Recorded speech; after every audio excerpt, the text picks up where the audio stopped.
네, 안녕하십니까. 주워 담고 싶은 주식을 총정리해드리는 시간입니다. 주주들만의 시간, 주주총회 17회 개회를 선언하겠습니다.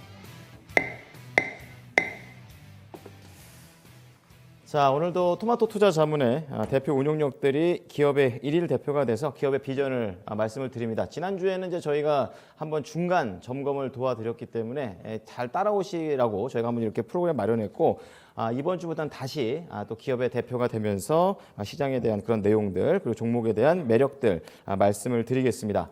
항상 말씀드립니다. 일종의 주의사항 같은 건데요. 세 분의 투자 스타일이 확연하게 다릅니다. 그렇기 때문에 각자의 개성에 맞게 나의 취향에 맞는 스타일에 맞게 찾아주시면 되겠습니다. 자, 오늘도 세 분의 운용력과 인사를 나눠보겠습니다. 안녕하십니까? 네, 안녕하십니까? 네. 자, 오늘 또 9개의 기업들이 준비가 되어 있습니다. 공개해 주시죠. 네, 현대중공업 있고요. SGC 에너지, 그리고 지역 난방공사, 태양광 쪽에서 OCI, 코오롱, LG U+, 휴캠스와 DLENC, 뉴파워 프리즈마까지 들어가 있습니다. 자, 여기서 이제 세 종목을 보게 될 텐데요. 첫 번째는 우리 명준우 일일 대표와 한번 이 얘기를 나눠보겠습니다. 오늘 대표님께서는 어떤 회사입니까? 네, 지역 난방공사 되겠습니다. 네, 자, 지역 난방공사 들어보도록 하겠습니다. 자리에 나가주시기 바랍니다. 자, 명준우 일일 대표는 오늘 지역 난방공사의 사장이 돼서 기업에 대한 그런 매력이라든지 앞으로 나아갈 방향성에 대해서 말씀을 해 주시겠습니다.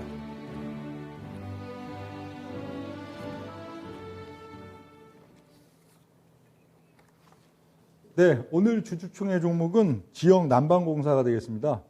오늘도 또 이제 수소 관련 기업으로 가져왔는데요.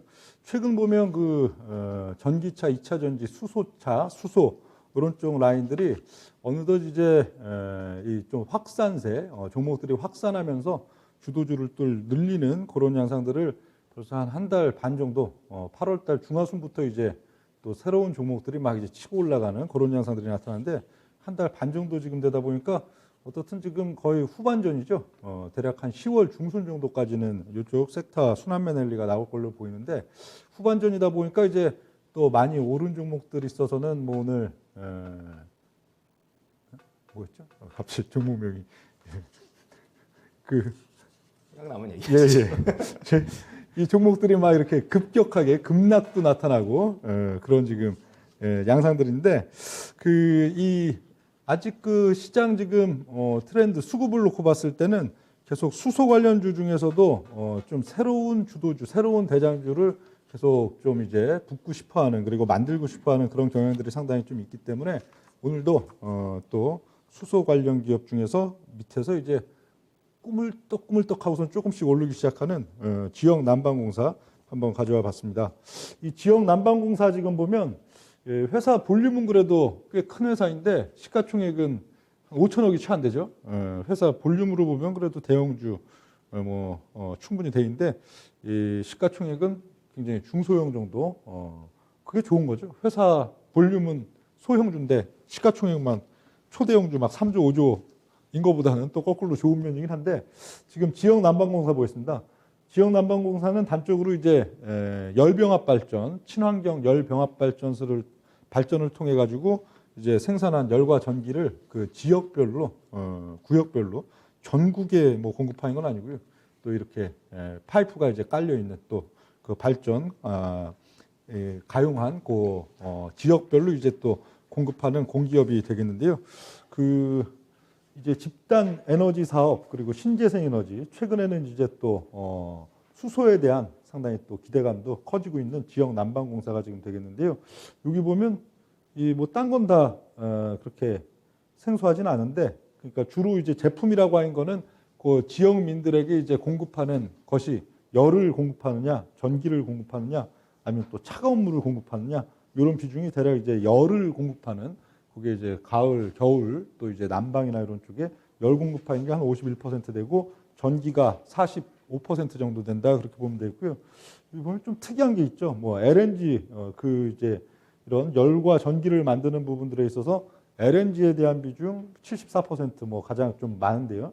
반면 요 수열이라는 거, 수열은 17.6%대인데 수열, 그러니까 물의 열이죠. 물의 열뿐만 아니고 또 차가운 물, 뜨거운 물 이런 것들이 되겠는데, 그러니까 바다 해수에도 해당이 되고요, 아니면 강물 쪽도 해당이 되고, 이런 것들을 이제 가장 뭐 물의 특징이 뭔가요? 물의 특징은 여름에는 이게 각 집도 이제 막 더워서 이제 에어컨 틀어야 되는데, 물이 온도가 기본적으로 좀 낮죠.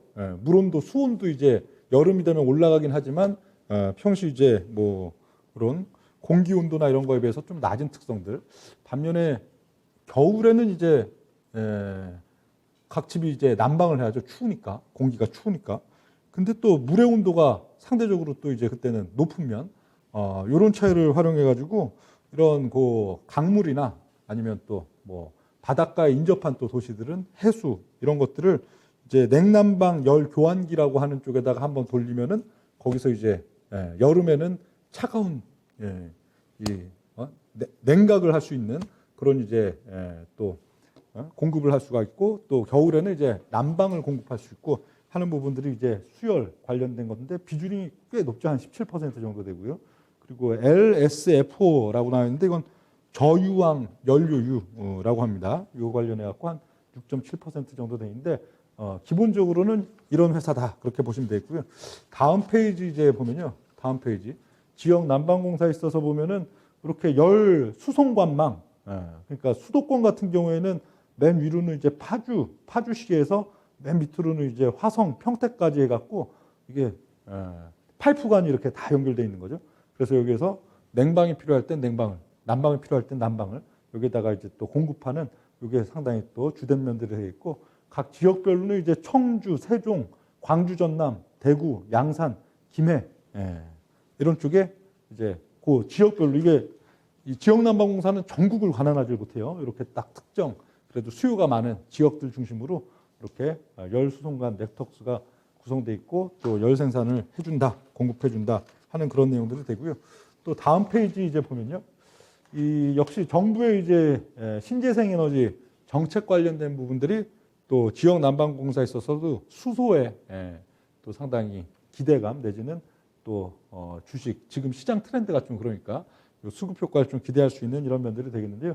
2034년도까지 국내 발전량의 4분의 1은 신재생 에너지다, 신재생 에너지 쪽으로 간다 하는 그런 면들이 되겠는데, 그래서 점점 이제 이런 또 뭐 태양전지, 풍력 터빈, 그린 수소, 뭐 수열, 그리고 뭐 이런 친환경적인 이런 에너지 부분에 있어서는 상당히 확대되는 면들이 되는데, 요거는 또 내년도에 이제 정권이 어느 쪽으로 바뀌든 아니면 유지가 되든 그거랑은 또 큰 상관은 없겠죠. 기본적으로 이런 신재생 에너지 관련된 요 부분들은 글로벌 트렌드이기 때문에 또 이런 또 혜택들이 상당히 있을 수 있다는 내용이고요.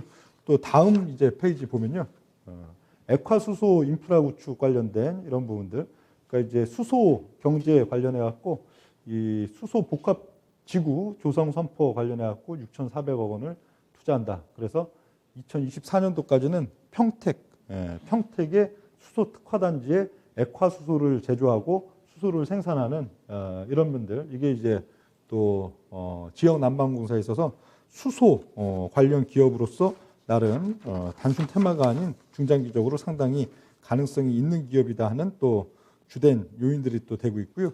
현재 이 수소 전주기, 수소의 이제 전반적인 주기, 이제 생산, 운송, 저장, 활용 이런 부분들까지 다 하는 수소에 대한 전주기 산업단지, 이거를 이제 평택에 2024년까지 지금 만든다 하는 그런 내용들이 되어 있고요. 또 다음 페이지에 보면 이 코아이젠, 지역 난방공사가 28%의 지분을 갖고 있는, 그래서 코아이젠 보면은 뭐 현대차, SK에너지, GS칼텍스, SO일, 현대오일뱅크, SK가스, 이원, 에어리퀴드 코리아, 이런 9개 주주사가 참여하는데, 지역난방공사 대주주죠. 28% 지분을 갖고 대주주인데, 여기는 이제 상용차 관련 수소 충전소 구축을 목적으로 지금 만든 특수 목적법입니다. 그렇게 지금 되고 있는데요. 이런 코아이젠 관련해서도 이제 수소 충전소 있어서 지역 난방공사가 상당히 중추적인 대주주로서의 역할을 하는 이런 면들도 되겠고요. 또 다음 페이지 이제 보면요, 탄소 중립 ESG 경영에 적극적이다 해서 이제 폐자원 에너지와 빈 그 페트병들 그리고 빈 이런 또 플라스틱 용기들 이런 것들을 모아서 이걸 통해 가지고 이제 또 기름을 만드는 청정유를 열분해해 갖고 청정유를 생산하고 청정유를 개질해 또 수소를 생산해내는 그런 또 수소 산업상의 부분 그리고 친환경적인 또 포인트 이런 것들도 또 지역 난방공사에 요즘 유행하는 트렌드에 있어서는 상당히 또 부합하는 그런 내용들이 되어 있고요. 또 다음 페이지 보겠습니다. 예, 역시 이제 밸류, 실적 이런 면들이 되겠는데 일단 PBR이 엄청 낮죠. 퍼 수준은 한국전력이나 한국가스공사나 마찬가지로 이게 낮다고 뭐 크게 의미 있지는 않아요. 예. 그러니까 이익이 예를 들어 뭐 유가가 막 오른다, 또 LNG 가격이 막 오른다 등등 해갖고 이 원재료에 대한 이제 금액이 올린 거는 일정 부분은 또 연동제를 통해서 또 여기 뭐 반영을 하지만 또 만약에 그게 너무 심하다 해갖고 막 적자가 막 크면 어떻게 해요? 나라에서 이제 그렇죠? 보조를 해주죠. 그리고 이익이 또 굉장히 크다. 예. 그랬을 경우에는 또 추후 이제 적자가 나올 부분에 대해서 또 이연시키고 하는 그런 부분들이 있기 때문에 이 실적 자체가 퍼가 뭐 높다 낮다 이익이 높다 낮다보다는 기본적으로 지역난방공사 뭐 한국전력도 그렇지만 가스공사나 이런 것도 PBR PBR인데 우리 또 그렇죠. 주식시장에 있어서 나는 같이 투자할래. 그래서 기업 가치 굉장히 싼 기업, PBR이 엄청 낮은 기업만 투자하겠다. 이러면 주식 돈 버나요, 못 버나요? 주로 못 벌죠. 그렇죠? 뭐 퍼가 무조건 낮은 기업, PBR이 낮은 기업 하면 주로 못 벌어요. 왜? 시장은 어떨 때는 오히려 고퍼주. 말도 안 되게 막 한 10년치 이익을 다 끌어당겨도 만들 수 없는 시가총액으로 이렇게 막 돼 있는 고퍼주가 굉장히 또 인기가 있을 땐 그것만 또 가고요. 또 상당히 또 오히려 그 비싼 종목만 또 갈 때가 있고 하는데 지금은 이게 메리트가 있어요. 지금 같은 경우 지금 이제 올 현재 이제 10월 달 뭐 11월 달 여기는 몇 가지가 맞물리죠. 일단 시장이 지금 기본적으로 뭐 펀드 매니저들이나 많은 투자 관련자들도 장세가 아주 세지는 않을 걸로 주로 생각을 하죠. 10월 달, 11월 달, 12월 달에 있어서 장이 뭐 중국 관련된 뭐 이슈들, 헝거 이슈, 뭐 헝다 이슈, 뭐 또 미국의 이제 테이퍼링, 뭐 금리 이슈 등등이 갖고 장이 좀 조정이 나올 것 같기도 하고, 뭐 또 장이 뭐 그래도 뭐 지금 뭐 연중이나 마찬가지로 또 버틸 것 같기도 하고, 그런데 장이 막 확 하고 치고 올라가는 그림들은 별로 안 그리는 시점이면은 주로 어떨까요? 투자자들이 펀드 매니저들도 그렇고 각 종목들을 이렇게 이제 순환매를 만드는 이제 주체 세력들도 그렇고, 그렇죠? 막 고퍼주 성장주 갖고 막 이 월봉 이제 막 파동 그 작년도 올해 넘어오면서 막 3개, 4개 그냥 뚜렷하게 막 많이 오른 종목들을 거기서 땡기기는 굉장히 부담스럽단 말이에요. 그러니까 지금은 수급이 좀 얼루 주로 몰릴까요? 그렇죠. 싼 종목, 기업 가치 싸면서 이왕이면은 어떤 시장 트렌드, 뭐 이런 수소 관련된 트렌드, 혹은 뭐 배터리 관련된 트렌드, 혹은 바이오에서도 뭐 시장 트렌드에 딱 맞는 거기에 부합하는 종목들을 밀어올리는 그런 장세가 되기 때문에 지금은 이 PBR이 굉장히 낮다는 게 메리트가 있는 거예요. PBR이 또 낮다 보니까 어떤 효과들도 있어요. 그렇죠. 저평가주에 대한 수급뿐만 아니고 10월달, 11월달 또 배당주 수급, 배당 수급이 보통 보면은 이제 연말 가을바람 불기 시작하면 또 불었다가 한 12월달 정도 되면 오히려 또 배당주로 오른 종목들 빠지는데 그런 포인트들이 지역난방공사에 있어서 굉장히 또 중요한 내용들이다 하는 그런 면들이 되겠습니다. 네. 자, 지역 난방공사에 대한 전반적인 투자에 대한 매력 좀 말씀을 해주셨는데요. 자, 질문 한번 받아보도록 하겠습니다. 어떤 분께서 질문하시겠습니까? 네, 제가 먼저. 박준현 운용력입니다. 예. 일단은 포인트 자체가 가지고 나온 이유가 이제 수소 산업에 대한 기대감을 가지고 나온 포인트 같습니다. 요즘 우리 명진호 운영님이 수소 관련 종목들 가지고 나와셔가지고 재미를 좀 많이 봤어요. 포인트는 이제 수소 산업 관련 성장 부분에다가 이제 PBR 지표가 낮은 부분을 핵심 포인트로 얘기하신. 배당은 제가 보기에는 작년도에 배당을 거의 안 줬거든요. 올해 실적에 따라 달라지겠지만 작년도에 배당금이 900원 줬지 않습니까? 그러니까 지금 뭐 현재 뭐 5만 원 기준으로 본다 하더라면 배당 수준으로 따지면 올해 이제 실적이 좋아지면 약간 늘어날 수는 있겠지만은 저도 이제 수소 쪽에 대한 뭐 관심은 좀 많이 갖고 있는 쪽이고요. 근데 수소 산업 자체는 알다시피 당장 뭐 1년, 2년 내에 실적으로 연결될 수 있는 부분은 아니지 않습니까? 향후에 어떤 그 성장 비전이니까. 그래서 저는 일단은 성장 비전은 괜찮은데 일단 현재 실적 자체가 좀 중요하지 않겠는가 투자를 하기 위해서도 이게 기업의 실적이 유지가 좀 되면서 향후 성장성과 관련된 수소산업 비전이 있으면 더할 없이 좋겠죠. 그런데 이제 그래서 이제 실적 관련해서 물어보고 싶은 건 앞서 이어서 이제 실적의 주요 그 원재료 자체가 알다시피 LNG지 않습니까? 예? LNG죠. 아까 보세요. 표를 좀 보여주시게 되게 되면 일단 LNG 가격이 최근에 많이 급등한 거 알고 계실 거예요. 지금 표가 나오고 있는데 우리나라와 일본이 그 수입하는 그 원재료 LNG 가격 자체가 JKM인데 최근에 거의 5배 떴어요. 현물 가격으로 따지면 물론 이제 도입 가격으로 따지면 한국가스공사라든가 그건 아마 40% 정도 오른 걸로 알고 있어요. 문제는 이래서 이제 다음 원재료를 보시게 되게 되면 다음 표를 보시게 되면 보시다시피 원재료에 차지하는 비중이 지역 난방국에서 LNG가 무려 74%지 않습니까? 그렇죠?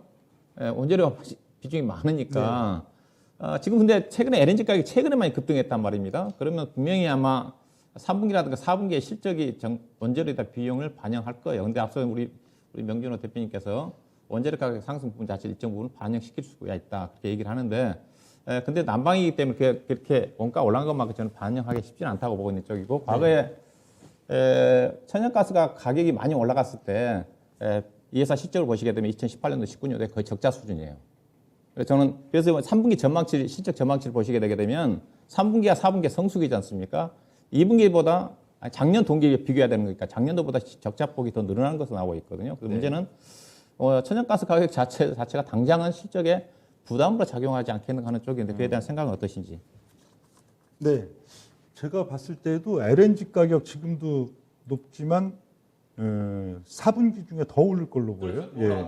국제 유가도 지금 보면은 딱 고점 지난번 이제 뭐 코로나 이전 고점 그 정도 수준에서 딱 이러고 있는데 더 올라갈 걸로 보이고 이런 원자재 가격들도 유가나 요 LNG 가격도 더 올라갈 걸로 보이는데 그렇다면 그게 기업 그 실적 4분기 실적에는 분명히 마이너스 요인이 되겠죠. 많든 적든. 그러니까 지금 이 지역 난방공사에 있어서는 뭔가 4분기에 부정적인 요소로 본다면 그 부분. 반면에 지금 시장에 있어서 본다면 또 시장이 계속 수소 관련 새로운 주도주, 새로운 대장주들을 계속 그쪽으로 그 수급이 붙고 찾으려는 그 두 가지가 이제 상충하는 양상들인데 실적 부분이 운용력이 지금 봤을 때는 그렇게 마이너스 요인으로 크게 작용하지 않을 걸로 보인다. 그거는 PBR이 모든 걸 사면해 준다 그렇게 봅니다. 그러니까 이게 기업 가치가 굉장히 좀 이제 적정 가치 내지는 그 이상으로 또 반영돼 있는 기업 같으면은 실적이 4분기 뭐 LNG가 이런 걸로 좀 안 좋을 것 같아 그러면은 주가에 어떻든 부담을 주겠죠. 근데 PBR 자체가 뭐 0.24, 0.16 이런 단계에서는 실적이 뭐 좀 부진하다 하더라도 PBR 자체가 다 용서해 주는 그런 면들이 되기 때문에 오히려 지금 시장 기조에 있어서 오히려 수소에 대한 새로운 주도주를 찾는 계속 그 시장 흐름 속에서는 긍정적인 수급이 발생할 가능성이 좀 높다고 판단을 합니다. 네, 실적 얘기해봤습니다. 두 번째 질문은요? 네. 네, 강재현 의원님. 이 지연 난방공사가 사실 이제 거의 공기업이잖아요. 네. 한국전력의 지분을 한 20% 정도 갖고 있고, 서울특별시 갖고 있고, 한국에너지공단, 그다음에 산업통상자원부까지 해서 지분 전체의 75% 갖고 있거든요. 그럼 이 회사 같은 경우는 실제로 이제 전체 상장된 수량이 1,150만 주 정도 되는데, 그럼 현재 유통 가능한 물량, 정부 지분 다 빼버리면은 그 물량이 한 250만 주밖에 안 된다 이거예요. 그래서 실제로 이 종목 같은 경우가 사실 거래 대금이 좀 작은 그런 케이스인데 이 거래 대금이 작다는 게 이제 올라갈 때는 탄력을 크게 붙일 수가 있기 때문에 그건 때 좋은데 반대로 이제 거래 대금이 약할 때는 이제 문제가 될 수 있어서 이제 수소에 관련된 이슈가 이 기업에 올라와가지고 탄력적인 부분이 나올 때는 괜찮은데 반대로 그렇지 않을 때 또 굉장히 좀 지루하게 행보하거나 실적 모멘텀이 없다 되면은 그게 오히려 반대되는 케이스가 될 수 있으니까 그런 부분에서는 좀 어떻게 대응을 해야 될지 나중에 운영용으로서 네. 좀 자세하게 설명해 주시면 될 것 같습니다. 시세가 뽑힌다. 예를 들어 지금 9월 말인데요. 한 10월 달, 11월 중순까지 뭐 좀 이따가 이제 뭐 이 종목에 있어서 또 가격 전략 하겠지만요. 어떤 시세가 그런 좀 저항되는 가격을 뽑힌다 하면은 제 생각에는 무조건 팔아야 되지 않을까 그렇게 봅니다. 그럼 이 수소 전기차 뭐 수소 이쪽 관련된 지금 새로운 주도주 찾아서 계속 이걸 하려는 이 수급도 영원하진 않다고요. 작년에도 뭐 8월 달 한 중순에서 10월 달 중하순 거기까지였듯이 그런 수급 구조들도 이제 점점 이제 관심을 다른 쪽으로 가게 될 것이고 또 이제 뭐 이런 좀 배당주 내지 저평가주 요거에 대한 것들도 시장이 이제 만약 10월달 월 중에 어떤 좀 조정세가 나온다 하더라도 뭐 11월달 이런 시점들 되면은 또 바닥치고 또 밀고 올라가는 양상들이 나올 거 아니에요. 그러면 경기 민감도가 높고 또 실적에 대한 어떤 기대감이 높은 종목으로 수급이 붙기 시작하는 양상들이 될 거기 때문에 제 생각에는 기억난방공사는 오히려 한 6개월, 1년 이러고 장기 투자한다는 그런 관점보다는 그냥 딱 지금 시장의 트렌드 10월 월 중에 어떤 잠시 후 뭐 가격 전략에서 얘기 드릴 그걸 가격대에 툭 쳤다면은 그냥 딱 팔고 그냥 빠져야 되지 않을까 그렇게 좀 판단을 합니다. 네. 자, 그러면은 지역 난방공사 오늘 거의 89% 밀리면서 44,100원입니다. 가격 전략 들어보겠습니다. 예. 지역 난방공사 현재 지금 이제 가격 전략을 보면요.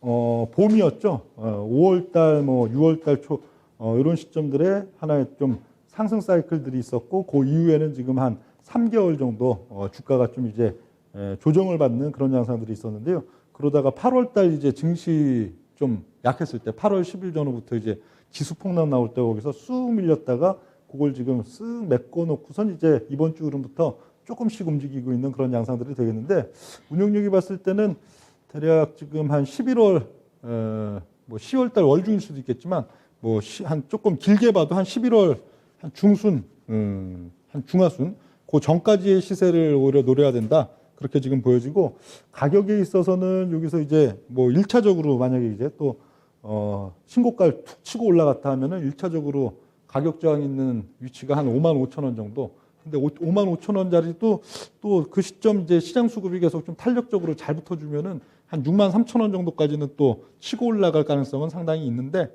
그래서 제 생각에는 그 1차 55,000원 가격 그리고 2차적인 또 한 63,000원 가격 이런 가격권 온다 하면은 거기서는 또 이익 실현을 해야 된다라고 판단을 합니다. 네. 자, 지역 난방공사에 대한 안건을 정리하도록 하겠습니다.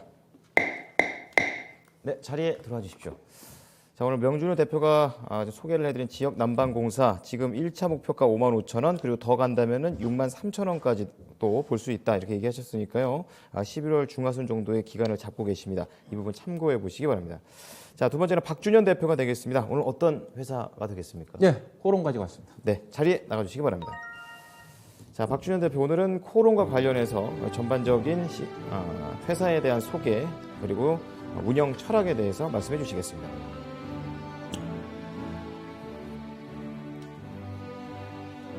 네, 자 오늘 제가 일일 대표 자격으로 가지고 나온 종목은 코롱입니다. 자, 코롱 어떤 회사인지 먼저 소개해드리고 이 종목을 가지고 나온 이유에 대해서 포인트에 대해서 말씀 좀 드리도록 하겠습니다. 자, 코롱은 지주회사 성격이고요. 주력 자회사들이 코롱 인더스트리 중심의 화학 소재와 그 다음에 FNC 코롱을 중요한 패션 그 다음에 유통이 있는데 수입차 BMW 수입 유통 사업을 하죠.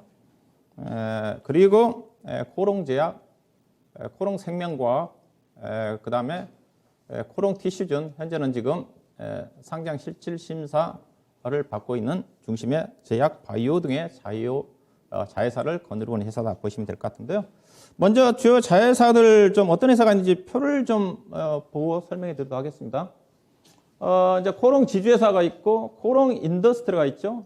코롱 인더스트리 지분이 약 30.7% 갖고 있는데요. 코롱 인더스트리 아래에 자회사들이 많죠. 코롱 글로테, 상장회사인 코롱 머티리얼즈, 그 다음에 회사가 현재 지금 거래 정지되어 있죠. 코롱 플라스틱 회사가 자회사를 거느리고 있고 주회사들이, 그 다음에 코롱 생명과학 상장회사 지분 20.4%, 비상장회사인 코롱 제약 48%, 그 다음에 현재 앞서 거래 정지되어 있는 코롱 티슈전 27%, 중심으로 해가지고 상장 맨 오른쪽에 코롱 글로벌이라는 회사가 75.2% 정도 해서 총 상장회사가 6개사고요. 그 다음에 비상장사가 30개사. 그리고 여기는 없지만은 해외 쪽의 법인이 약 39개 정도를 거느리고 있습니다.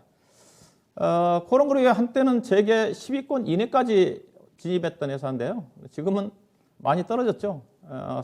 세계 순위로 따지면 40위권 정도까지 멀어져 있는 회사다 보시면 될 것 같고요. 현재 코롱그룹은 3세가 경영을 하고 있습니다. 아마 1세가 이동찬인가요? 그 다음에 현재 지금 3세인 이웅열 씨가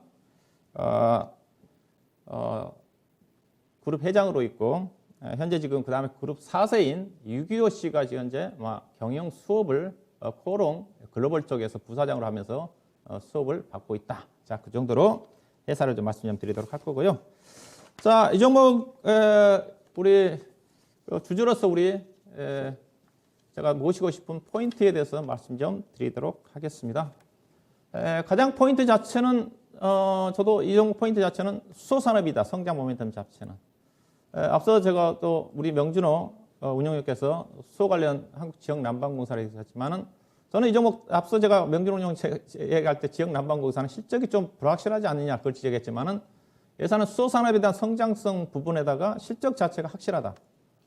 성장한다. 수소산업을 떠나서 이런 또 부분이고 여전히 주가 자체도 물론 저평가다. 먼저 그렇게 좀 말씀 좀 드리고 싶고요. 자, 예사 수소산업과 관련된 내용들입니다. 최근에 코롱그룹이 수소산업과 관련된 이슈들이 상당히 주목을 좀 받고 있습니다. 지난 9월 달에 K수소 동맹인가요? 현재 우리나라는 수소산업을 주도하고 있는 쪽이 현대차 그룹이고 그 다음에 포스코, SK, 그 다음에 중견그룹으로서 효성, 그 다음에 코롱그룹이 K수소 동맹을 맺을 정도로 적극적으로 나서고 있습니다. 그중에서 최근에 주목을 받고 있는 게 당연 코롱그룹이다. 좀 봐야 될 것 같은데요. 그러면 그룹 자회사들이 어떤 수소 쪽과 관련 사업을 진행을 하고 있느냐. 코롱 인더스트리가 핵심인데요. 이게 연료전지 수분 제어 장치라고 있습니다. 수소를 만들기 위해서는 산소와 수소를 분해해가지고 해야 되는 제어 장치 핵심 기술인 걸로 알고 있는데 이미 이거와 관련된 내용 자체는 현대차 넉스죠. 수소 쪽에 제품을 공급하고 있기 때문에 현대차의 수소 시장 확대에 바로 실적으로 이어질 수 있는 부분이다. 근데 다만 이 부분에 크게 기대를 하지는 않습니다. 아다시피 수소 전기차가 현대차가 적극적으로 나서고 있지만은 2030년도에 생산 목표가 50만 대거든요.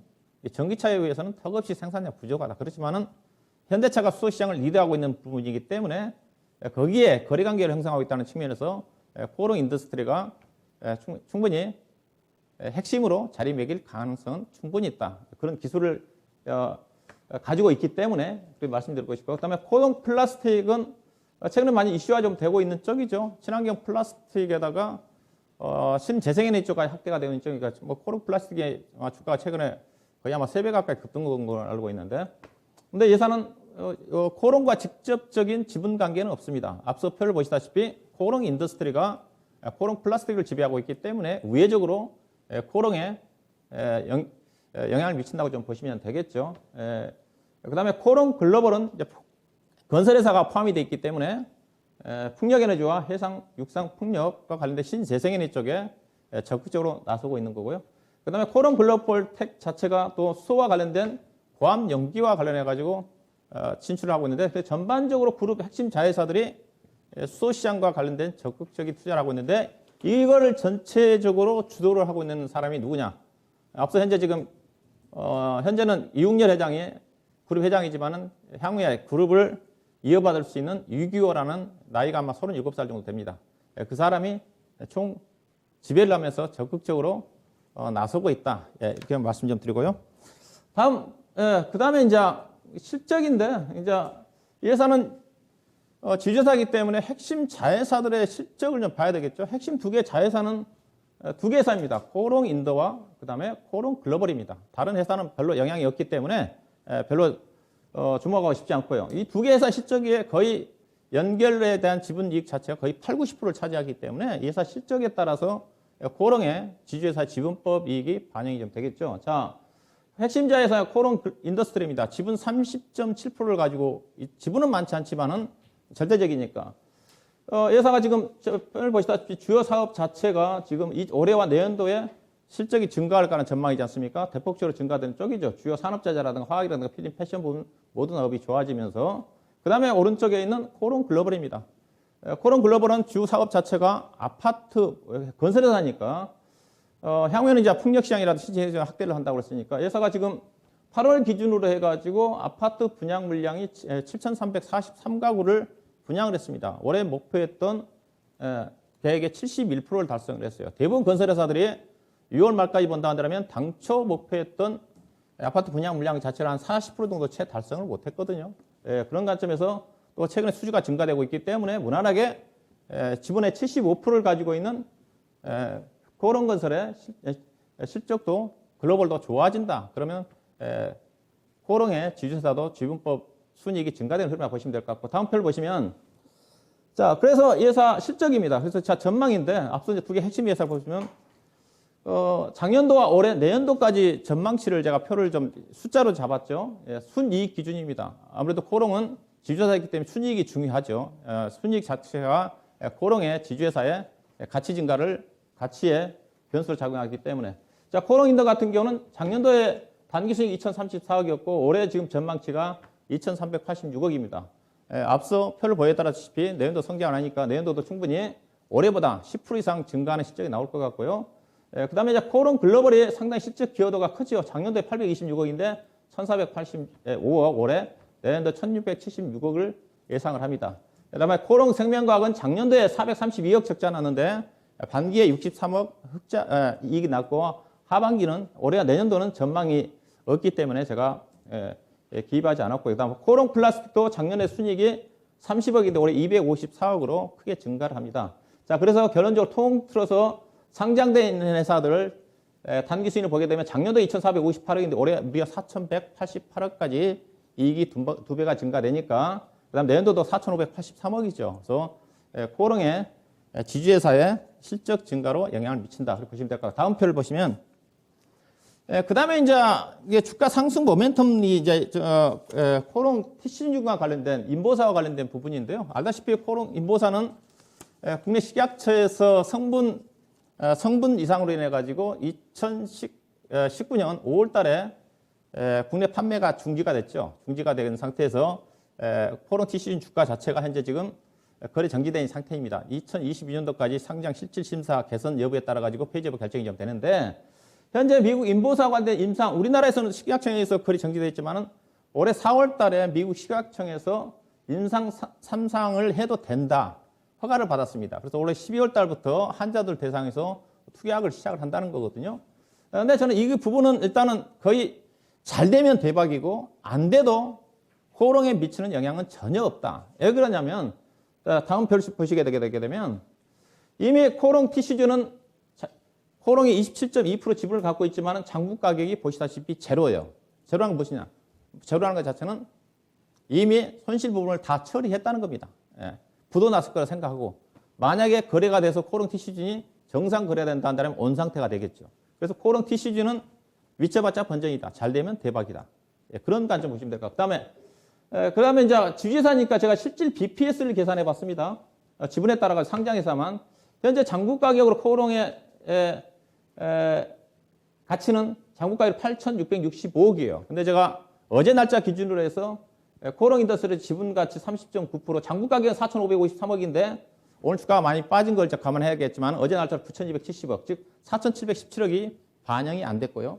그다음에 코롱 글로벌도 주가 급등을 하면서 지분 74.6% 갖고 있는데 장부 가격이라고 3,545억인데 지분 가치가 5,821억이니까 2,276억이 반영되지 않았다는 의미죠. 그래서 결론적으로 따지면 장부 가격은 8,665억인데 현재 지분 가치는 시가로 따지면 1조 6천억이니까 약 7,576억 원이 반영되지 않았다. 이걸 제가 계산해 봤더니 현재 여러분 HTS 보게 되면 코롱의 실질 주당 BPS는 73,000원인데 현재 시가로 계산해 보면 주당 BPS가 13만 3천원이다. PBR로 따지면 0.3% 정도 되는 수준이다. 주가가 싸다.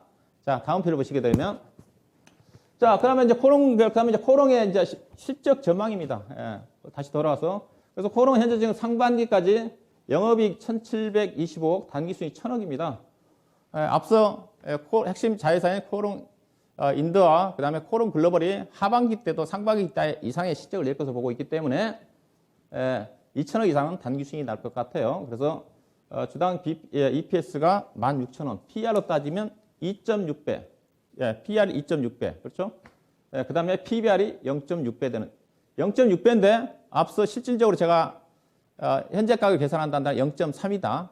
장부상으로 그리고 자기 자본율이 25.0입니다. 자, 그렇다면 지주회사 주가는 싼데 지주회사하고 좀 비교를 해봐야 되겠죠. 제가 이제 지주회사들 얘기를 할 때 비교를 하는데 삼성물산이라든가 SK라든가 주가 싸다고 얘기를 하는데 제가 싸지 않다고 얘기를 하는데 그렇게 본다면 코롱 주가는 엄청 싼 거죠. 그렇죠? 예, 일반에서 얘기하면 삼성물산이라든가 SK라든가 LG라든가 주가 싸다고 얘기하는데 코롱은 지금 PER이 2.6배 되는 수준이고 PBR은 0.58배.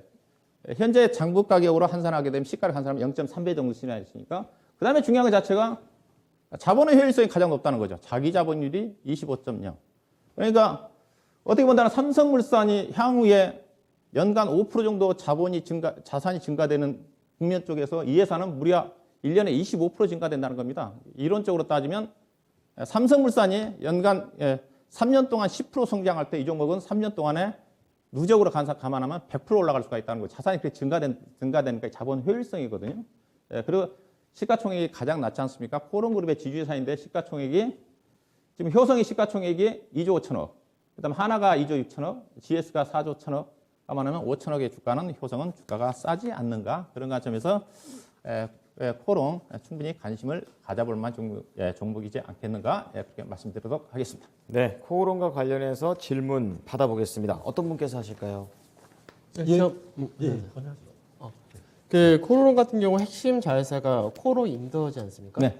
현재 뭐 지분 가치는 그렇게 크지 않다 하더라도 실적을 가장 많이 내고 있는 회사니까. 그러니까 오늘 코롱 인더 같은 경우 사실 급락을 했잖아요. 오늘 급락의 배경이 어떤 거죠? 급락의 배경이 1차적으로는 주가가 많이 올랐죠. 그리고 두 번째는 제가 판단하기에 LNG 가격이 최근에 급등을 했고 제가 어제 LNG 가격 급등 수혜주를 얘기를 하면서 제가 그 부분은 제가 자료에 덧붙여놓고 제가 얘기를 안 했던 건데 수소산업 생태계에서는 부정적이죠. LNG 가격 급등 자체가. 왜냐하면 현재 수소는 개질이지 않습니까? 변화시켜가지고 변화된 수소 제품 부생수라 다른 그레이수소죠, 그레이수소. 그렇죠. 그레이수소지 않습니까? 그렇기 때문에 LNG 가격이 올라간다 한다면 관련 비용도 올라갈 수밖에 없습니다. 물론 LNG 가격 급등함에 따라 가지고 신재생에너지 쪽에 투자에 대한 속도를 늘릴 수는 있겠지만 단기적으로 그레이수소를 생산하는 수소 산업한테는 부정적인 영향을 미치죠. 그런 부분이 저는 오늘 약간 반영된 게 아닌가. 그렇지만은 이 부분은 저는 일시적이다. 다시 수소 관련 종목들은 다시 신재생에너지 관련 종목들은 10월 달 정도까지는 나쁘지 않을 거다. 저는 그렇게 예상합니다. 그 코로 인더 같은 경우 사실 이제 수소 모멘텀을 받은 거는 이제 8, 9월 달에 받기 시작을 8, 9월 달부터 본격적으로 받기 시작했고 그 전부터는 이제 사실 실적이라든지 타이어 코드라든지 여러 가지 제품 가격의 생산이라는 이게 높아지면서 사실 주가 올라가기 시작했는데 그 코롱 인더가 그러면은 이제 아무래도 강세를 뛸 때는 코롱도 좀 따라가는 경향이 있는데 코롱 인더 약세 뛸 때는 코롱 자체도 좀 약세 뛸게 오늘도 그대로 나타난 케이스라서 그래서 지금 자회사에 대한 실적이란 부분은 사실 좋은데 사실 밸류라든지 뭐 내년 시장도 좋다 하지만 현재 화학이라든지 이쪽에서 사실 많이 올라간 쪽이거든요. 코롱 인더가. 그래서 그런 부분에서 코롱 인더가 단기적으로는 피크아웃이 될 가능성이 없지 않나. 그래서 만약 코롱 인더가 피크아웃이 된다면은 코롱 인더 역시도 주가의 상승의 밸류적인 부분에서 굉장히 싸다는 거는 저도 인정하는데 그 이상에서 흐름이 강하게 나오기가 힘들지 않을까. 여기에 대해서 어떻게 생각하십니까? 네, 그런 부분이 있죠. 아무래도 자회사의 코롱의 주가 자체는 자회사의 가치가 반영되는 게 흐름이니까 코롱이라든가 코롱 글로벌의 주가가 빠지면 상대적으로 부진한 움직임이 전개될 수가 있을 건데, 근데 앞서 제가 표를 보여줬다시피 다른 코롱 인더라든가 코롱 글로벌도 주가 많이 떴거든요. 코롱 플라스틱은 많이 떴고 그 종목에 비해서 코롱의 주가는 별로 못 떴어요. 그리고 기본적으로 주가 자체는 자, 이 시간에 얘기한 자체는 주가는 결국은 기업의 가치에 따라가는 거니까 PER 2.6배에다가 PBR이 0.3배 되는 수준이면 주가가 쌀 건데 나중에 결국은 코롱 인더가 5% 갈 때 종목은 15% 20% 올라갈 시점이 나온다. 저는 그렇게 좀 봅니다. 그래서 그리고 코롱 인더 같은 경우는 코롱 인더와 같은 어떤 사업 구조를 갖고 있는 회사가 알다시피 SKC라든가 효성하고 세 개 종목 있지 않습니까? 근데 이제 SKC는 완전하게 2차 전지로 날아가 버렸고 효성은 다 기업이 분할돼 쪼개져 가지고 다 가치가 인정받으면서 가치가 대폭적으로 증가됐지 않습니까? 효성하고 코롱 인더의 사업 구조 자체가 똑같거든요. 쪼개 본다 한다면 뭐 산업자재라든가 화학분이라든가 뭐 여러 가지 첨단 사업 관련된 부분을 본다 한다면 그래서 충분히 효성의 잠재력은 있지 않겠는가. 앞선 게 호른그룹이 세계 10위권인데 지금 40위권을 몰려간 것 자체가 인보사 영향이 상당히 크거든요. 12월 달에 어떻게 되나 그 원상태 시작을 한다 그러면 좋은 재료가 나올 가능성이 큰 거고, 앞서 젊은 사람이 이규호씨라는 사람이 36세가 나타나서 수소산업에 대해 전면적으로 호른그룹 자체 보수적인데 나서고 있기 때문에 충분히 가치가 있기 때문에 그런 측면에서 약간 긍정적으로 볼 필요가 있지 않겠나 보고 있습니다. 네, 이번에 명준우 운용력께서 질문해 주시죠. 예, 그 단적으로 본다면 뭐 여러 자회사 중에 딱 하나 그냥 코오롱 인더만 놓고 봐도요. 네. 코오롱 인더 지분 32%, 33% 정도 갖고 있는데 시총이 2조 7천억이잖아요.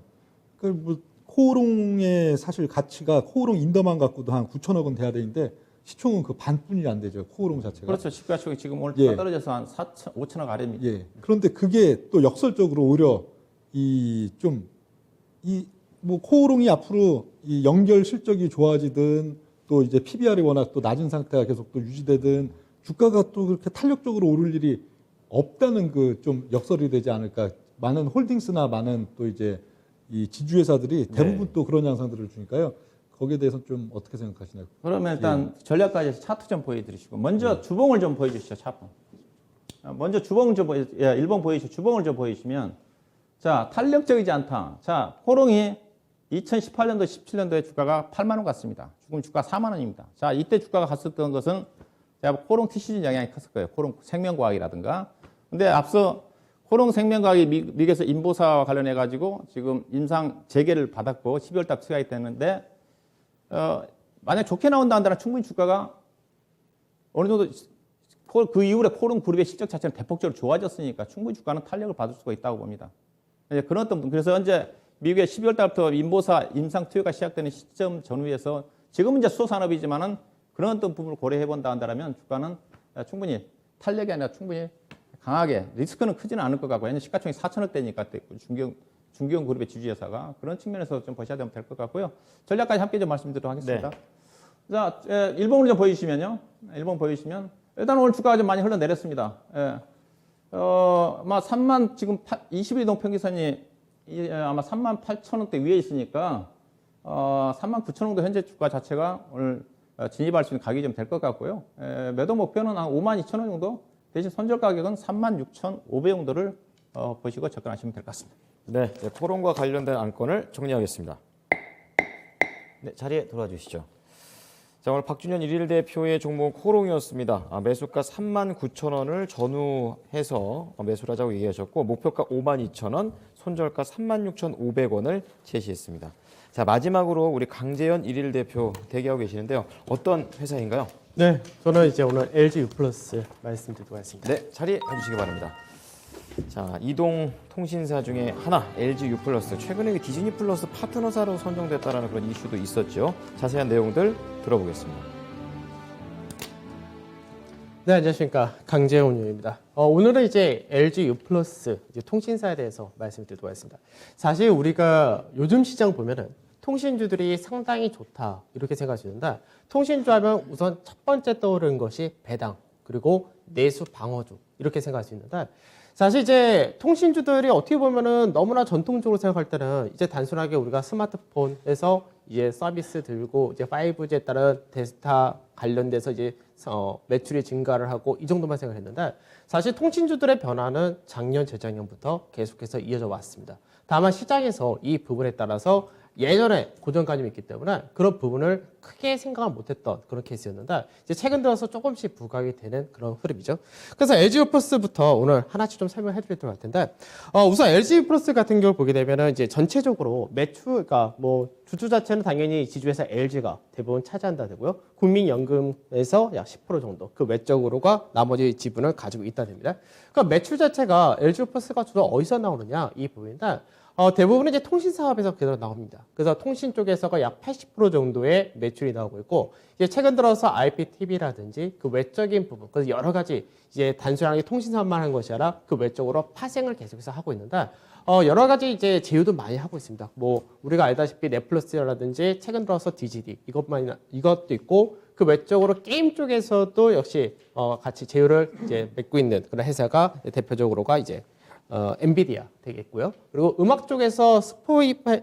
스포티파이라고 하죠. 그러니까 세계 최대 음원 플랫폼 회사인데 이쪽 역시도 제휴가 되어 있는 그런 상태입니다. 즉 앞전에 하던 사업 외적으로 계속해서 키운다 이렇게 보시면 될 것 같은데 이제 다른 쪽 통신사가 좀 차이가 있습니다. KT 같은 경우는 이제 컨텐츠를 직접 제작을 하려고 하고 그 외적으로도 역시 투자를 하고 있고 그 SK 같은 경우는 자율주행부터 해가지고 그 외적으로 자꾸 키우는 모습인데 LG 우플러스 같은 경우는 그냥 파생을 하는 쪽에서 현재 움직이고 있다 정도 생각하시면 되겠죠. 근데 이제 이 비통신 사업이라고 이제 통합해서 얘기를 하면 되는데 앞전에는 통신 사업이 매출에서 80% 그리고 그 외적인 쪽에서가 20% 차지했는데 이제는 이 비중을 2025년까지 통신 쪽에서 약 70%, 그 비통신 쪽에서 30%로 서서히 늘려간다 이렇게 보시면 되겠죠. 즉 아까 말씀드렸던 시장에서 단순하게 통신 쪽만 하던 회사들이 이제는 그 외적인 부분으로 확장을 한다는 건데 이 확장을 하기 위해서는 여러 가지 전제 조건이 필요하겠죠. 어떤 부분, 기존 사업의 안정화한 부분, 그리고 실적이 꾸준하게 나올 수 있다 이 부분이 있어야 됩니다. 그래서 현재는 대부분의 통신사들이 이런 구조로 들어왔기 때문에 그만큼 다른 쪽으로 사업을 확장한다 이렇게 보시면 되죠. 그래서 실제로 매출 같은 경우도 사실 계속해서 증가세를 보여주고 있습니다. 사실 우리가 최근 들어서 5G 관련해서 굉장히 먹통이다 어쩐다 많은 말들이 있었고 여기에 대해서 아직까지 5 서비스가 요금에 비해서 실제로는 효과가 없다 이런 얘기를 했었는데 최근 들어서 이제 이번에 삼성에서 출시한 폴더블 포이라든지 조만간 애플폰도 또 출시가 되는데 이런 부분들이 다 5G를 기반으로 만들어졌고 요금제 자체도 5G 요금이 많이 해양됐기 때문에 앞으로 5G를 중심으로 해서도 역시 데이터 매출도 더 증가할 것이고 그리고 서비스 요금 자체도 기존의 4G보다는 좀 더 높은 그런 상태이기 때문에 매출의 증가세가 꾸준히 이어지는 모습을 보여준다 됩니다. 그 다음에 이제 마찬가지로 우리 IPTV 대부분 다 보신다고 될 텐데 IPTV도 역시 마찬가지고 초고속 인터넷. 예전에는 인터넷 자체도 우리가 뭐 100MB 막 이렇게 하다가 지금은 기가로 바뀌어 있는 상태인데 이 기가 쪽에서도 요금을 좀 더 인상한 그런 케이스이기 때문에 이런 부분 자체가 매출의 증가세를 계속해서 보여주고 있는 그런 상태다. 이렇게 보시면 되겠죠. 그래서 LG우플러스가 실질적으로는 매출의 증가도 나오는데 사실 영업이익의 증가도 상당히 크게 나타난다 됩니다. 그 영업이익의 증가가 왜 나타나냐면 예전에는 사실 딱 정해진 기간이 지날 때마다 보통 약정이라고 해가지고 그런 기간이 지날 때마다 통신사를 변경을 하거나 뭐 여러 가지 그런 흐름이 있었는데 최근 들어서는 그런 부분이 굉장히 낮습니다.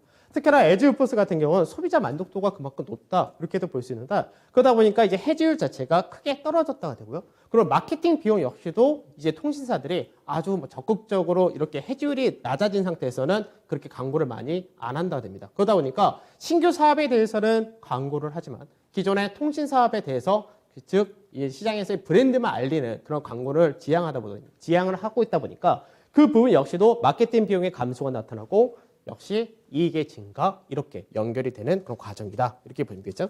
그래서 실적 전망을 한번 보도록 하죠. 실적을 보게 되면은 실제로 이제 예전에는 LG우플러스 같은 경우 영업이익이 거의 한 7, 8년 동안에 6천억에서 8천억 사이 이 라운드를 벗어나지 못하는 그런 과정이 있었는데 지금 올해 같은 경우는 약 1조대의 영업이익이 전망이 된다 됩니다. 즉 시장에서 기존에는 영업이익 레벨 자체가 6천억, 8천원이 허들이었다 이렇게 되면은 지금은 1조대의 영업이익이 올해 전망이 되고 있고 내년부터는 그 이상도 꾸준히 증가를 한다 되기 때문에 실적 자체가 한 단계 레벨업 되었다 이렇게 보시면 되겠죠. 그래서 아까 말씀드렸던 마케팅 비용의 감소라든지 그리고 이제 안정적인 사업의 매출이 이어진다 이렇게 보시면 될 것 같습니다. 그래서 올해 같은 경우는 배당도 이제 서서히 좀 높인다 이렇게 되는 케이스인데 사실 LG우플러스가 통신사들 중에서는 가장 메리트가 떨어졌던 부분이 배당이었습니다. 다만 이 부분을 회사에서 적극적으로 올해부터 주주 환원 정책을 쓴다는 부분을 생각을 하셔야 될 것 같습니다. 자, 이제 좀 있으면 3분기인데 3분기 실적 전망도 한번 보도록 하죠. 통신 3사 전체 실적을 한번 보게 되면은 우선은 SK텔레콤 같은 경우는 3분기 실적 전망이 약 3,970억 정도 되어 있고요. KT 같은 경우가 3,950억 정도, 그리고 LG우플러스는 2,850억 정도입니다. 그러니까 시가총액의 차이도 상당히 크게 나타나 있는 그런 회사들인데 실제로 이제 전년 대비 그리고 전분기 대비를 보게 되면은 LG우플러스만 유일하게 전분기 대비해서 증가가 나타난다 됩니다. 즉 3분기 실적을 세 개 통신사들 놓고 볼 때 실적으로 볼 때는 LG우플러스가 좀 더 높은 실적이 전망이 된다 이렇게 보시면 되겠죠. 그래서 실적 자체가 올해 계속해서 꾸준하게 잘 나오고 있습니다. 1분기가 1분기에도 실적이 잘 나왔었고 그 2분기에도 역시 마찬가지로 2,280억, 그 3분기에도 2,500억이니까 실적이 3분기가 원래 전통적으로는 통신주들이 조금 약해지는 시기인데 그래도 잘 나오는 편이다. 이렇게 보시면 되겠습니다. 자, 그다음에 이제 아까 말씀드렸던 부분인데 통신 3사에 대한 배당 성향입니다. 그래서 원래 배당 성향이 SK텔레콤 같은 경우가 뭐 배당 성향 자체가 굉장히 높은 그런 케이스였고요. 그리고 이제 KT가 50%를 꾸준히 유지를 했다 됩니다. 그래서 KT 같은 경우가 올해 시장에서 2분기 때 통신사 중에서 가장 상승이 높았던 배경 중에 하나가 배당과 신사업 투자를 한다. 이 부분이 있었는데 반대로 LG우플스 같은 경우는 배당 성향이 굉장히 낮았죠. 30% 정도밖에 안 됐었습니다. 그래서 LG우플스 같은 경우는 배당을 많이 안 준다는 점에서 다른 통신사 대비해서 오히려 주가 탄력이나 이런 것들이 약했던 그런 케이스도 있었는데 이제 올해 이제 주주 환원 정책을 적극적으로 피기 시작했다 이렇게 말씀드렸죠. 그러니까 올해 6월 달에 자사주 매입을 이제 1,000억을 시행을 했습니다. 그래서 LG우플스 같은 경우는 상장하고 나서 처음으로 자사주 매입을 했다가 되는 거고요. 그 중간 배당 역시도 없었던 기업인데 이제 올해부터 중간 배당을 시행을 했다가 되죠. 그래서 이제는 주주 환원 정책을 어느 정도 적극적으로 피겠다라고 했기 때문에 그동안 상대적으로 약간은 할인을 받던 부분도 없지 않아 있었는데 이런 부분이 앞으로는 개선될 소지가 높다 이렇게 말씀드리도록 하겠습니다. LG U 플러스 들었고요. 시간이 얼마 안 남았기 때문에 짧게만 질문해 보도록 하겠습니다. 어떤 분께서 하시겠습니까? 예, 네. 박주인 의원님요. 일단은 요즘 시장에 모멘텀 장세니까 통신주는 일단은 제가 보기 이익은 많이 나는데 이익을 일부러 안 내는 것 같거든요. 종업원들 월급 많이 받지 않습니까? 뭐 그런 좀 많이 뺀 것 같은데 또 특히 이제 선거 시즌이잖아요. 아마 그 대선 후보들 충분히 또 요금 얘기도 나올 수 있을 것 같고 그런 측면 좀 잠깐 언급해 주시고 네. 그다음에 이제 통신 3사에 대해서 굳이 LG U 플러스가 왜 탑인지 표를 좀 보시면 물론 밸류 자체는 별로 차이가 없어요. 특별하게 차이가 없어요. 제가 보기에도 어느 우위라는 것 자체가 이제 배당이니까 통신주 산 사람은 다 배당이지 않습니까? 그리고 배당이고 주주 가치이기 때문에 그것만 묻고 싶은데 일단은 다른 회사들은 다 주주 가치 물론 LG U 플러스 한다는 얘기를 한 것 같은데 주주 가치 가장 중요할 것 같거든요. 특히 이제 SK텔레콤이 기업 분할을 통해서 주주 가치가 제가 보기엔 가장 현재로 개인적으로는 SK텔레콤이 주주 가치 가장 적극적으로 나서고 있으니까 유리하지 않겠나 생각이 좀 되는데 LG U 플러스는 지금 한다는 쪽인 것 같은데 구체적으로 지금 자사주 매수 외에 다른 게 있나요? 네. 지금 먼저 이것부터 설명 좀 해드릴게요. 밸류로 보면 거의 차이가 네, 없죠. 차이 없습니다. 차이 네, 없습니다. 네. 그러니까 그만 같이 움직였는데 우선 SK텔레콤은 지금 자리대에서 이제 사기가 좀 애매하다라고 말씀드려야 될 부분은 물적 분할을 하지 않습니까? 그러니까 물적 분할이 아무래도 좀 복잡한 케이스니까 나중에 상장해서 어떤 거 올라가고 어떤 거 빠지고 할 수도 있고 어느 쪽에서 통신 쪽으로 이제 가는 쪽이 있고 자율주행을 중심으로 새롭게 평가를 받는 쪽이 있기 때문에 그 부분을 볼 때는 SK텔레콤이 괜찮을 수도 있습니다. 다만 이제 복잡하다는 부분은 빼고 싶은 그런 케이스고 KT 같은 경우는 저는 이제 개인적으로는 KT를 더 좋아했었고 KT를 매매를 했었던 케이스인데 KT는 지금 구간대에서는 상승 탄력이 좀 떨어지지 않을까 사실 그런 부분입니다. 그래서 앞전부터 KT는 이제 배당 성향을 50%까지 늘리고 그 외적으로 신규 사업으로서 로봇도 하고 미디어 컨텐츠도 늘리고 있고 여러 가지 신규 사업을 하기 때문에 그에 따른 프리미엄 한 차례 받았던 케이스가 있었던 거고 LG우플스 같은 경우는 이제 예전에 그 잘 아시다시피 하위 관련해서 문제가 되면서 주가 자체가 오히려 한번 눌렸다가 올라오는 그런 케이스에서 최근 들어서 이제 디즈니까지도 넷플릭스처럼 연결한다는 부분과 그리고 배당에 대한 성향 자체가 굉장히 낮았던 부분을 조금 올린다는 부분에서 이제 어느 정도 재평가를 받을 수 있다는 관점에서는 LG우플스가 괜찮다 이렇게 말씀드리도록 하고 아까 말씀하셨었던 대선 관련된 이슈 말씀드리고 싶은데 통신주들이 결과적으로 보게 되면은 요금 인하 정책을 정부에서 폈었고 근데 실적은 더 좋아졌다 이게 아까 확인되었듯이 실제로 이제 통신 요금을 추가로 인하한 정책을 현 정부에서 피지도 않을 거고 지금 현재 선거 여당이고 야당 간에 경선을 한 주자들을 보게 되면 대부분의 얘기는 다 부동산이 중심이 되어 있지 실제로 통신 쪽에 대한 요금 인하 얘기는 아예 나오지 않고 있는 상태이기 때문에 그에 따른 부담을 가질 필요는 없을 것 같습니다. 네. 안타깝게도 지금 시간이 없어요. 그래가지고 명준의 운영력의 질문은 다음에 좀 하는 걸로 어떠십니까? 시간이 진짜 하나도 네. 없어요. 예. 빨리 전략 알겠습니다. 가야죠. 예. 자 그러면 지금 마지막으로 가격 전략 들어보도록 하겠습니다. 네. LG우플스 뭐 아주 큰 폭의 상승을 기대한다 이건 아니고 이제 재평가를 받을 만한 위치다 정도만 말씀드려야 될 것 같고 매수가는 14,600원에서 15,100원 정도 말씀드리고요. 1차 목표로는 17,500원, 그 2차 목표는 예전에 고가란이었던 19,000원 정도 말씀해 드리도록 하겠습니다. 네, LG U 플러스 안건을 마치겠습니다. 네, 자리에 돌아주십시오. 자, 지금 강재현 대표께서 LG U+까지 총 3가지 종목을 말씀을 해주셨습니다. 자, 오늘 이 온라인 강연회와 이 공개 방송에 대한 예의가 있는데요. 올려주시기 바랍니다. 10월 4일입니다. 월요일 날 저녁 8시 우선 박준현 운용역께서 온라인 강연회 여시고요. 시장보다 종목 선택에 집중하라 이런 얘기가 있고요. 또 우리 또 명준우 운용역께서도 릴레이 공개 방송을 이어가십니다. 대주주 양도세 카운팅 4분기 종목별 영향력에 대한 또 내용들을 말씀을 해주신다고 하니까요. 많은 관심 부탁드리겠습니다. 자, 같은 시간이기 때문에 다른 성향을 또 갖고 계십니다. 그만큼 나의 투자 스타일을 잘 고려해서 입맛에 맞게 선택을 해 주시기 바랍니다. 자, 주주총회 17회 벌써 마쳐야 될 시간입니다. 지금까지 투자 판단에 도움이 될 수 있는 정보를 제공해 드렸습니다. 하지만 특정 종목의 상승과 하락을 보장하지는 않으니까요. 이 부분 참고해 주시기 바랍니다. 17회 패배를 선언하겠습니다.